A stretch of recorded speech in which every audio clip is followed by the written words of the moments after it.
if the outcome depends on the Lord, then everyone's role becomes meaningful. Not because it's heroic, but because it's part of the whole. And then David pushes this logic in verse 24. Those who guard the supplies shall share equally with those who go down into battle. He's not just trying to be sentimental. He understands covenants. He understands that they're bound together. Some fight, some guard, some carry, some wait. Everyone belongs. And then verse 25 tells us David makes this a statute. So he institutionalizes grace. He doesn't let the community drift back towards performance-based belonging. And that detail matters because without structure, grace is often temporary. Without a settled conviction, we just default back to comparison. And David knows what's at stake here is not just fairness, it's the soul of the people. He says we've got to do something so we don't forget this. This is how we operate.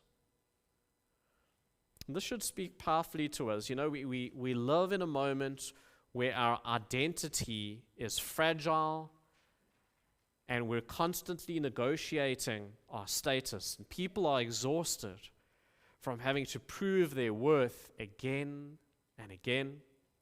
And even in churches, people quietly wonder, do I belong if I cannot keep up? Do I really matter if I'm weak? I can't do all of these things.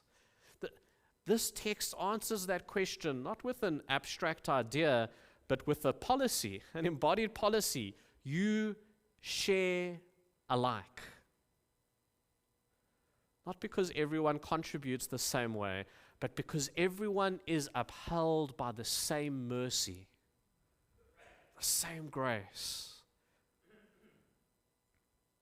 And if that sounds threatening to your sense of earned significance, maybe that's the point.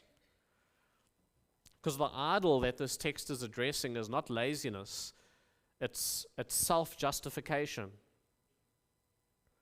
The desire to point to something and say, this is why I deserve my place.